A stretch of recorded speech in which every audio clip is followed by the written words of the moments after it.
Hey everyone, Sal Khan here from Khan Academy. Welcome to our daily homeroom live stream. If it's your first time and are wondering what is this, this is a live stream that we started doing every day since school closure started happening because we realize as a not-for-profit with a mission of free world-class education for anyone, anywhere, we have a role to step up. It's our duty to step up to support teachers, parents, and students as we all navigate through this crisis. And so we've been trying to put as many supports out as possible: teacher webinars, parent webinars, class schedules, frameworks, learning plans for students, and also this homeroom. And this is a way to stay connected in times of social distancing and to just talk about interesting things, many of which might be related to the crisis or whatever else is on folks' mind. I do like to remind folks, as I just did, that we are not for profit and we can only exist through philanthropic donations. So if you're in a position to do so, please think about donating. We were running at a deficit even before the crisis, and now we're seeing about 2.5 to 3 times the traffic we normally see. And you could imagine that plus all of the other programs and content we're trying to accelerate are only making our costs go up higher. I do want to give a special thanks to several corporate partners that stepped up over the last couple of weeks when they realized how big the need was to support everyone on the education front for COVID. Special thanks to Bank of America, Google.org, Fastly, AT&T, and Novartis. That they've made a huge difference, but we still are running at a deficit. So any more help from either corporations or individuals is very, very much appreciated.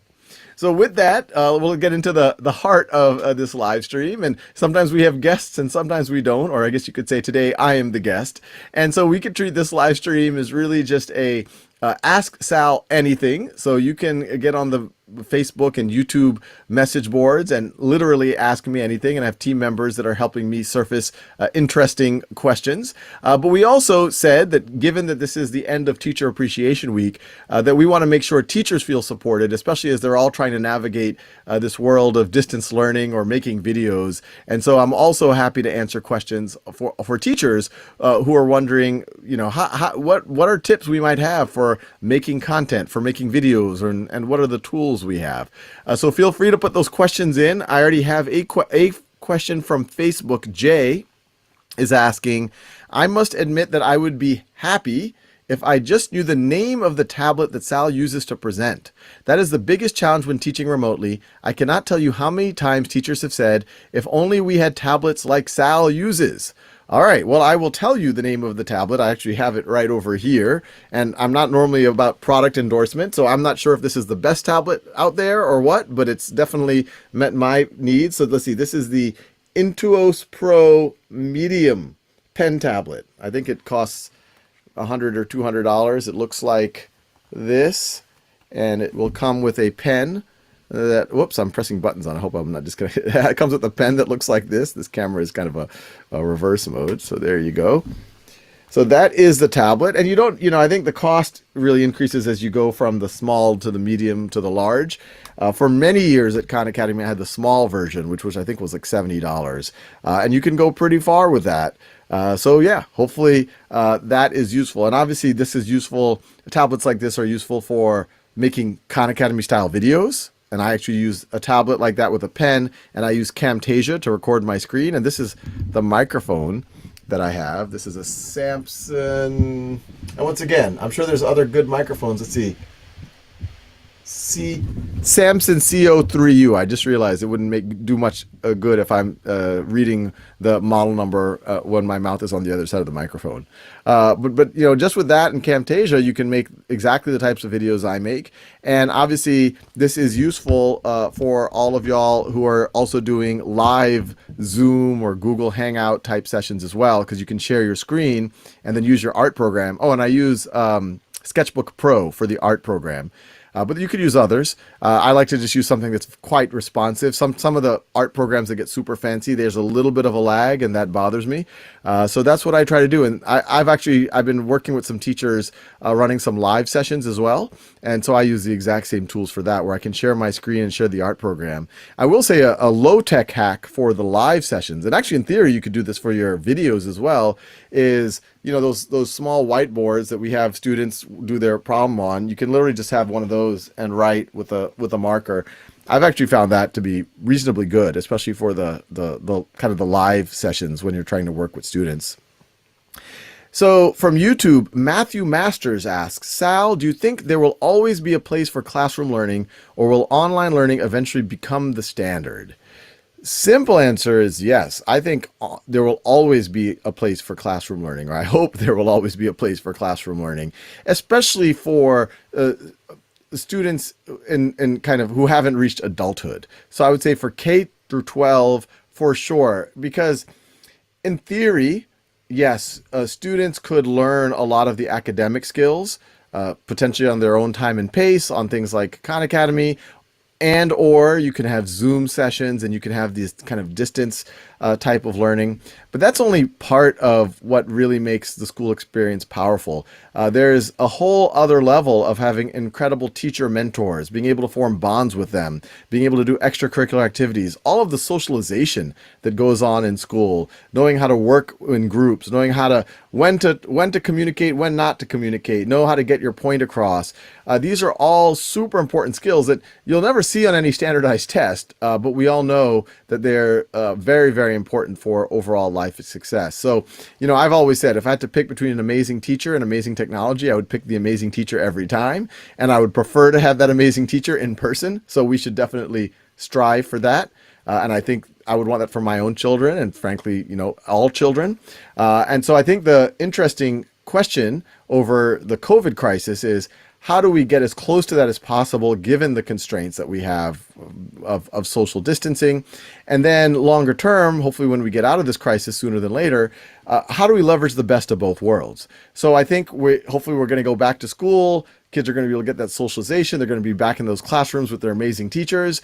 But then everyone has built a stronger muscle of, for sometimes maybe the distance learning does work, maybe over summers, maybe over breaks, maybe after school. And it doesn't have to just be between the teachers and the students. It could be older students and younger students, or it could be the peers working together. So I think that would be a good takeaway from this whole process.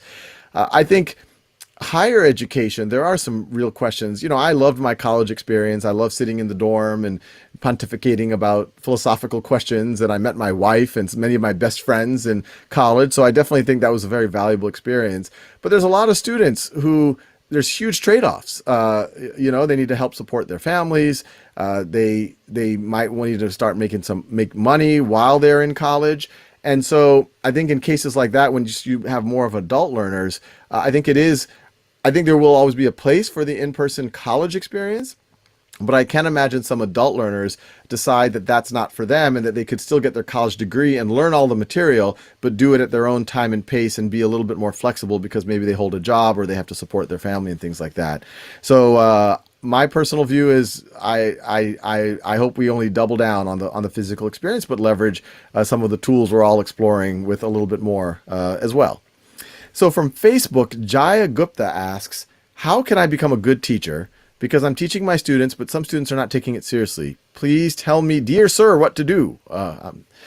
Well, Jaya, I won't pretend like I have all of the answers. And, I in the Khan Academy journey, I've done a certain flavor of teaching, but there's a whole other dimension of teaching, which you and many other amazing teachers are doing on a day-to-day basis that I think I can learn a ton from y'all versus the other way around. My best advice, though, is try to make it as interactive as possible. And when you do that, think about it. And this actually goes to the earlier question about in-person versus digital. I think there'll always be a place for in-person, but we should always be conscientious of what maybe digital or online or software or videos could do. So if you're just giving a lecture for 10 minutes straight, in theory, that could happen over a video. And so if that could happen over video, then maybe it should happen over video, but then that liberates you to do something else. And it's not like all of a sudden there's nothing to do. You could have a Socratic dialogue. You could have a simulation. You could have a project. You could put a problem up on the board that's a little bit more challenging and have the students struggle with it a little bit. Have them break into groups and try to come up with their own answers and then present it. And you're walking around nudging them, giving them a hint for the ones that get stuck. So I think there's a huge opportunity for that classroom to just interact more with each other. Those students that you might be describing whose eyes are glazed over a little bit, I generally think if you told that student, hey, pair up with the person next to you or form a group of 3 or 4, here's a puzzle, here's an interesting challenge, here's a philosophical question to ponder, their eyes will light up. And in a lot of ways, it can take a little bit of the burden off of you. I've definitely sat in front of a classroom of students and tried to teach them, and you're like, what are they thinking? They're staring at me. I have to be on for the entire 40, 50 minutes. It's incredibly draining, both physically and emotionally. And as soon as you kind of get out of that kind of that being the person on the stage, so to speak, and then you're kind of with the students and you're tackling something with them together, it actually allows you to not have to feel as on, which I've actually, personally found good. People might be surprised to hear I'm very much an introvert. I can pretend to be an extrovert like I do on this live stream. But I recharge my energy when I'm having one-on-one conversations with people, when I'm able to go a little bit deeper, when I have a little bit more quiet time. And so for me, it's incredibly draining to be on for long periods of time, but it's very energizing if I can sit next to a student and work with them that way. So those are my tips. Make it as interactive as possible. Have the students help each other, and things like Socratic dialogue, simulations, games, challenging. Make it active. I think would move everything in the right direction. So from Facebook, Alicia Moody says, the hardest part of this as a math teacher is supporting my most struggling students who are already behind. I teach high schoolers, some of whom have critical thinking skills closer to 4th to 6th grade. What are your favorite supports for students struggling with connecting the abstractions of algebra with real life when they don't have much foundational number sense? Any online games or basics focused activities targeted towards teens? Alicia or Alicia, you're asking a central question. And this is something we think a lot about at Khan Academy because, you've probably heard me talk about in the traditional model, kids keep moving forward. They get a C on one test, a D on another, that 20%, that 30% gap, those things accumulate. And then they get to your classroom. And as you mentioned, they're kind of operating at at least they're ready for the math at a 4th through 6th grade level. So there's a couple of things we've seen, and really this is learning from other teachers. We've seen teachers, especially teachers who are serving students who might be many grade levels behind, who haven't maybe had gotten all of the supports they might need, to start them at the beginning. So I'll tell you what you could do today, and then I'll tell you what I hope you can do in about 2 months, because we're working on some things that I think will help solve this problem. So today, I would actually have those students start on our arithmetic course. And just go from the beginning, from 1 + 1 straight through the arithmetic course. And they can use course challenges and unit tests to accelerate. So what I would suggest is have those students start with the course challenge on the arithmetic course, and then the stuff they got right, that's great. And then the stuff they got wrong, they can go into those units and remediate. And if they're getting 70, 80% on the course challenge, they should keep taking it. And then they'll be able to show the mastery on those skills. And then they can go back and get mastery on the things that they need to fill in those gaps. And then they should do the same thing with our pre-algebra course. And if they do that, it's kind of going slow to go fast. They're going to have a very strong foundation. They're actually going to build a lot of their confidence, and they're going to have a lot more fluency, and they're going to be ready for your algebra class.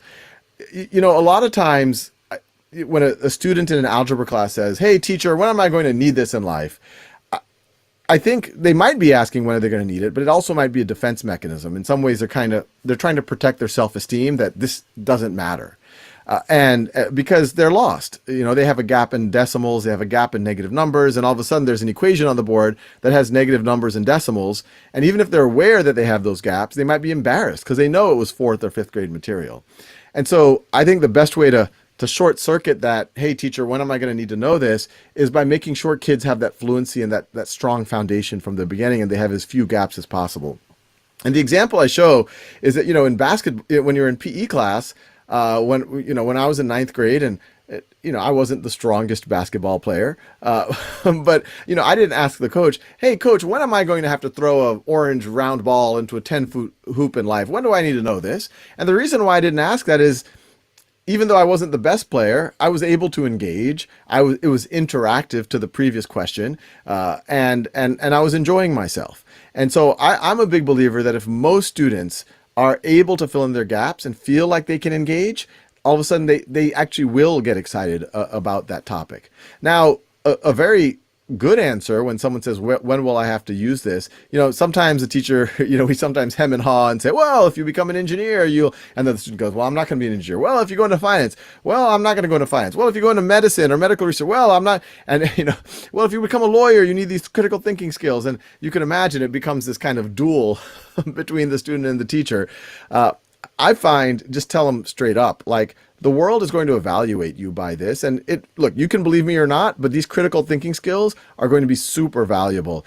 There was one of the early funders of Khan Academy. He ran a large restaurant chain, and he told me that he divides his employees by folks who understand algebra and folks who do not understand algebra.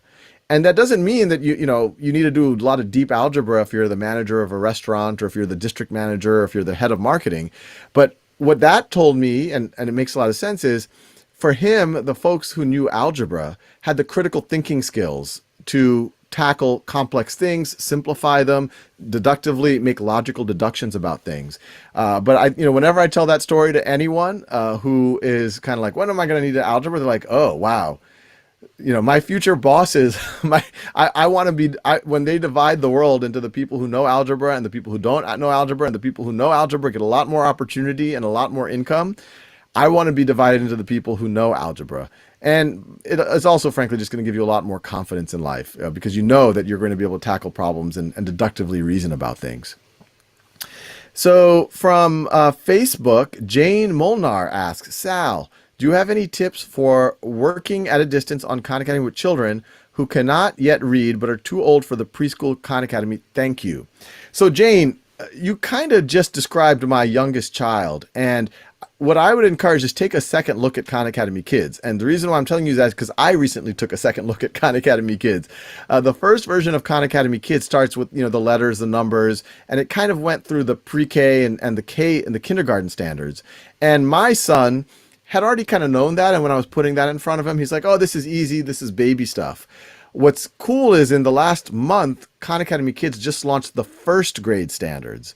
And I'm finding that is really hitting the sweet spot for my 5.5-year-old because he's learning to read. He's not fluent at reading yet. And it's really hitting exactly where he needs to be. And I'm guessing that's where your child might be ready for as well. So go on to Khan Academy Kids. You can actually change the grade setting for your child. And now there's actually teacher accounts. So, and which you can also access as a parent, where you can go to your account, and if you click on your username, it'll say become a teacher account, and you can say you're teaching first grade, and then you can actually assign first grade content to your child as well. So if your child's account gets turned into a first grade account, then he or she will see that first grade content, and the system naturally keeps track of where they are and then makes the recommendations accordingly across math, reading, and writing. And then if you're a teacher or a parent, you can also direct them to certain activities. You can sample them and then direct them. So I highly take a second look at it because it'll get your child through the basics of reading. So the fact that they're not reading yet, this is definitely going to be useful for them. So from YouTube, Alan Yeab says, hi Sal, what do you think is better, remote learning or in person? Well, it's not a comparison. I think they're good at different things. The ideal is in person, but what matters, let me put it this way. When I remember my in-person college classes where it was 300 people in a lecture hall, or actually maybe it was a lecture hall that could fit 300 people. 100 people showed up. The professor would kind of give the lecture, essentially read the lecture notes that he might have been using for the last 18 years. And, there's like 20 people in the front who are paying attention. And then there's a group of people someplace in the middle or the back. And they're kind of, they're trying to stay up but they're kind of dozing off a little bit. That's not a great in-person experience. And I could imagine a virtual experience that is at least as good or better than that. I mean, if you just have a video of that, you're already maybe as good because you can pause and repeat and watch it at 2x speed. And then you could imagine a Zoom session or Google Hangout where the professor is asking questions, having a Socratic dialogue, giving you a challenging problem and making you work in groups on that problem before coming back to the professor. So that comparison is a highly not interactive physical experience versus a highly interactive virtual experience. In that world, that virtual is better. Now, the dream scenario is a highly interactive in-person experience. So the ideal experience, what I would want for my children, what I would want if I'm a student, and frankly, what I would want as a teacher is everyone's in the room, but it's not just me projecting something that could be a video. It's me facilitating, designing interactions, dialogue that's going to form deep, meaningful connections with each other. So that's the real value of person-to-person, in-person interaction. Now, distance learning is able to do a few things that you can't do in person. If students are traveling, obviously we're in an emergency situation right now. Distance learning can be more flexible around time and space. You can run a class at 9 p.m. and it can include people from all over the country or all over the world. So it does introduce some flexibility there. I think the ideal is getting the best of both, so that learning is never bound by time or space, but you are for sure getting that in-person socialization, that in-person connection, which is going to be very hard to replace by digital until we get until virtual reality. Probably we have to have 50 years of development of virtual reality before we can even get close. So let's see, other questions. Let's see, from YouTube, Ansaj Kumar asks, what are the books behind your back? Well, there's all sorts of books behind my back. This is actually the walk-in closet where Khan Academy got started 10 years ago. It's a nice walk-in closet. It actually has good lighting. I'm looking out at a window. There we have a nice little garden out here. So, you shouldn't feel too bad for me that I'm operating out of a closet. Yeah, but there's just a ton of books here. I mean, these are a lot of science fiction books. You got the Foundation series. You got a little Robert Heinlein here. You got L. Ron Hubbard, Battlefield Earth. You got some Orson Scott Card, Greg Bear. Up here, I have some philosophical and religious books. I've got the Bhagavad Gita there. I've got some passage meditation. I have a translation of the Quran. I have a Bible someplace over here. So I have some of that stuff. Let's see, that's just some nonfiction. I have my wife's medical textbooks from medical school right over here. So, yes, that's the walk through our closet library. So from YouTube, A asks, "Hey Sal, I just want to know how to organize my time again. I mean, because of this pandemic, I'm unable to study like I used to before." What I would say is structure your day as much as possible and try to front load your activity. So what I do is, it's a good habit to just try to wake up every day at the same time. My body's so used to it, I don't even need an alarm clock. My eyes just kind of open when I'm set at 7 a.m. It might just be because I'm old now, but it's just, and obviously for that to happen, go to sleep at a reasonable time.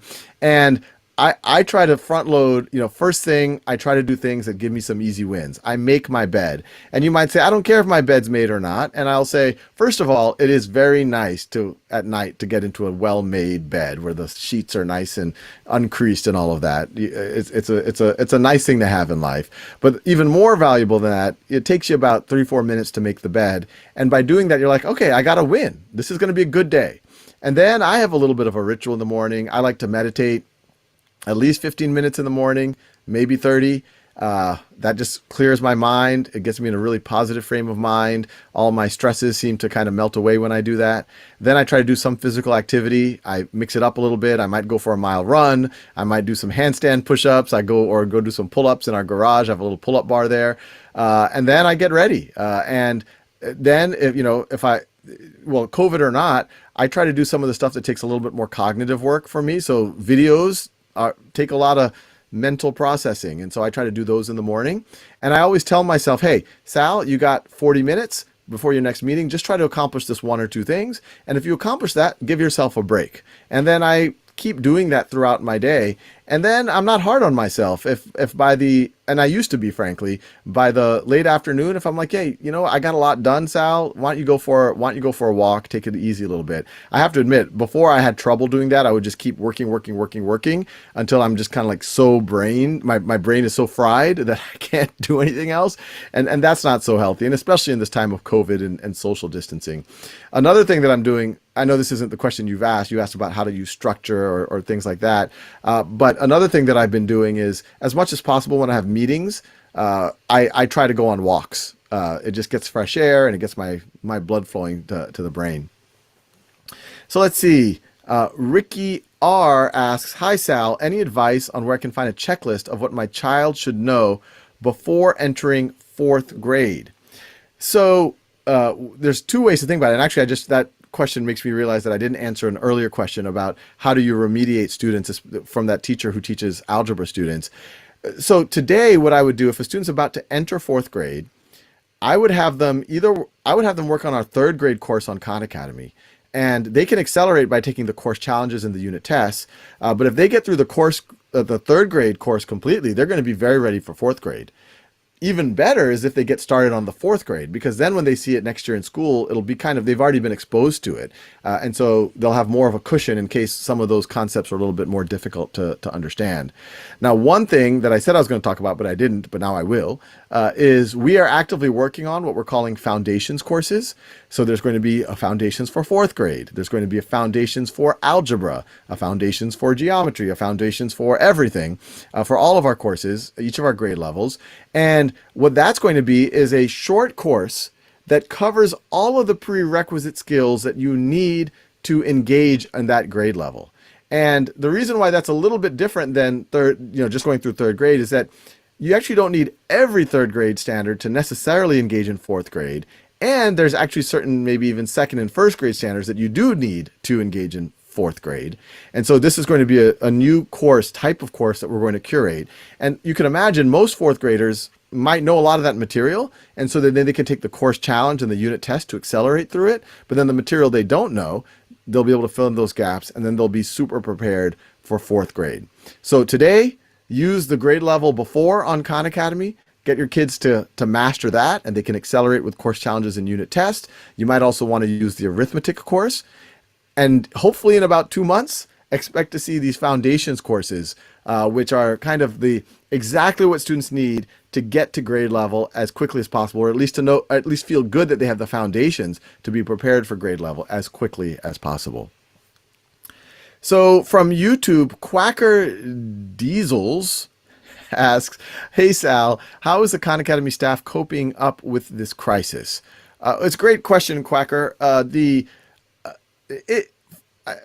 I would say overall reasonably well. We were already a reasonably distributed workforce. We had about 35–40% of our team members were not based in our office here in California. And so we always had we were always using Google Meet and Zoom for our meetings. And we always, in almost every meeting, we almost always had someone who was distributed or remote. And so that was a pretty easy transition for us to stay functional. We just leaned heavier on those tools. I think the difficult part is, people are going through stuff. They're worried about their family members. I haven't heard of any of our team members yet with a family member who's gotten very sick from COVID yet. Thank goodness. But you can imagine people are worried. I think the biggest strain has been on a lot of parents of young kids. I'm in that bucket, but I'm lucky. I have, myself, my wife, my mother-in-law, we're all in the house together. My kids, as teachers, have been doing an amazing, heroic job at KLS, keeping the kids supported and keeping them learning. So I feel very fortunate there.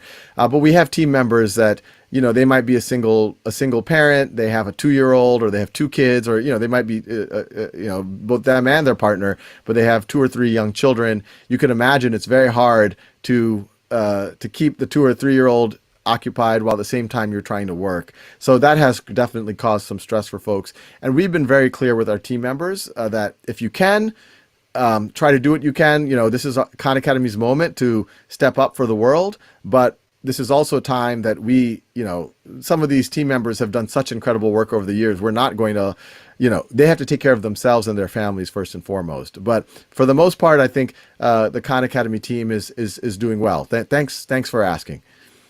So from YouTube, okay, this is a real-time math problem. Avinash Kar says, a popular website requires users to create a password consisting of digits only. If no digit may be repeated and each password must be 9 digits long, how many passwords are possible? I was a little worried. I thought you were going to give me a hard one, but now I'm probably jinxing it because I'm probably going to, in real time, make a mistake. But so if I understand it correctly, 9 digits, you can't repeat it. So the way I think about it, think about the leftmost digit. there are 10 possible digits. So there's 10 possibilities for that leftmost one. And then for the one to the right of that, you've already used one of the 10 possible digits. So now you have 9 possibilities for the next one. And then you have 8 possibilities for the next one. And so it's going to be 10 times 9 times 8 times 7. And so you're going to do that all the way down to 2. So if I did that right, it's going to be, because the last one you're going to have 2 digits left because you're using 9 digits long. And I'm assuming we're going with 9-digit passwords. Obviously, well, I can see how it could be a trick because you say it has to be at least 9 digits long. So you're saying it could also be 10 digits. So if I were to say just a 9-digit, how many 9-digit passwords are there? It would be 10 factorial. And then how many 10-digit passwords are there? Well, for each of those 9-digit passwords, it would kind of determine what that last digit has to be. So you would then get an extra password essentially for each of those 9-digit passwords. So I think you would get 2 times 10 factorial as the answer. And you obviously can't have more than a 10-digit password because you can't reuse the digits. Don't know if I did that right. But here's to making ourselves vulnerable and answering math questions in real time. All right. maybe I'll do one more question to redeem myself just in case I made a careless error on that one. From Facebook, and y'all see I'm reading this real time. There's no prep in this. So y'all are getting me as I am. So Bainza Charity says, "Hi Sal, how can I study better while waking up early in the morning without getting distracted? How can I also make my studying more interesting while enjoying and understanding?" With the distraction problem, well, there's a couple of things. Meditation is great. It just your mind just gets a little bit trained to not get, scatterbrained, I guess is one way to think about it. I think the morning is the best time to do it. Try to find a quiet time. And I would, we talked about the Pomodoro technique in the past, which is, it's called the Pomodoro because it's named after a timer shaped like a Pomodoro tomato. But give yourself 20 minutes and say, for this 20 minutes, I'm going to focus and do what I need to do, and then I'm going to give myself a 10-minute break. 20 minutes focus, and then give myself a 10-minute break. And there's actually some research on that tends to ease procrastination and can allow you to get a little bit more focused while also being able to recharge. How do you make studying more interesting? What I would say, you have an opportunity right now. During the normal school year, you have so many things on your plate and extracurricular activities that you're like, oh, I just have to cram this so that I can do my homework or so that I can learn it for tomorrow. And so you don't have the time and space to ponder and to really enjoy the concept. I hope that now that certain things have been taken off of our plates, social things, etc., there's more time to ponder. And the pondering is the fun part. So when you're reading, I don't know what you're trying to study, chemistry, and you're like, okay, PV equals nRT. Instead of just memorizing that, why does that make sense? All right, well, let's just imagine N represents the number of molecules. I mean, it's measured in moles, but that's just a quantity of molecules. R is just a constant to make the units work out. And then T is temperature. So the number of molecules and the temperature, see, the more molecules, the higher temperature, they're bouncing around more vigorously. Yeah, either if I hold volume constant, it's going to create more pressure, or if I hold pressure constant, in order to do that, I'd have to expand the volume. Or if I hold pressure constant, the balloon would blow up, so to speak. And you're like, oh, that makes a lot of sense. This is intuitive. How of course PV equals nRT. And then it becomes exciting. And then when you look around the world, all sorts of things make sense. And you start to see it in the real world. I remember famously Tom Brady in Deflategate. There was this debate about whether his footballs were deflated inappropriately. That was actually a PV equals nRT problem. And I made some videos on that, and it's still under debate, but you start seeing these things that you think are these random academic formulas. You start seeing them in the world when you start pondering them and you start making connections to other concepts in your life. What I remind every student is what you get to learn today on Khan Academy, from your textbook, from your teacher, most of these things are the culmination of someone's life work, or oftentimes the culmination of many people's life work over hundreds of years, and you get the answer. Isaac Newton, Marie Curie, they would have killed to have your physics or chemistry or biology textbook. It would have saved them a lot of work, and you get it. And so realize that there are profound answers. I mean, the nature of DNA, these are mind-blowing things that Watson and Crick would have loved, Mendel would have loved to get their hands on, and you get those answers. So look at it in that lens. You're getting the answers, and do them justice. Think about them, ponder them. Don't just try to memorize and regurgitate it for the next test. So that's my advice, and I realize I'm all out of time. This was a fun one, and given that this is the end of Teacher Appreciation Week, I wanted to make sure that we give a special shout out to all the teachers everywhere. So I will see you on Monday, but we're going to go out with a special thank you to all of the amazing teachers around the world from our team at Khan Academy. See y'all on Monday. To Mrs. Cordell, my 4th grade teacher. To Miss Peterson. To Mr. Garbutt. To Mr. Jones. To Miss Wolf. To Mrs. Young. Mr. Chavez. Mr. Bodie, 5th and 6th grade. To Mr. Blake. To Mr. Lester. To Mr. Howard. To Mr. Zarnicki. Dr. John. To Mrs. Alvarado. To Gail Wills and Jana Souza. To Mrs. Mayhew. To my high school humanities teacher. To Mrs. Valentine, my kindergarten teacher. Who taught me how to analyze literature and to write. Who first introduced me to the magic of TV and film production. Who helped me find my voice in writing. Who encouraged me to write my first program. Who helped me figure out how to think about and what I think about so many different things in the world. Who brought so much love and joy into the classroom. Who demanded excellence while treating us with respect. Who helped me get over my fear of public speaking. Who gave me a book, began my love of science and fiction. Who believed in us even when we blew everything up. Who taught me the value of telling stories to teach and listening to other people's stories. Who is such an amazing woman, I named my daughter after her. And for making us all feel special all the time. And you were exceedingly patient with me. For helping me discover my love for writing. For pushing me to always be the best version of myself. And for teaching me that I could accomplish anything I put my mind to. For telling me I was good at math. For making sure that I knew I could do accelerated work. For encouraging my love of reading and writing. For making me feel welcome in your classroom as a recent immigrant to the United States. For inspiring me to become a kindergarten teacher in turn. You've touched so many lives, both your students and your students' students, more than you'll ever know. Thanks, Mrs. Mayhew. Thank you, Mr. Blake. Thank you, Mr. Chavez. Thank you, Mr. Garbutt. Thank you, Mrs. Cordell. Thank you, Mrs. Graham. Thank you, Mr. Lester. Thank you, Mr. Howland. You've made a huge impact on my life and so many others. Thank you. Thank you. Thank you. Thank you. Thank you. Thank you. Thank you. Thank you. Thank you.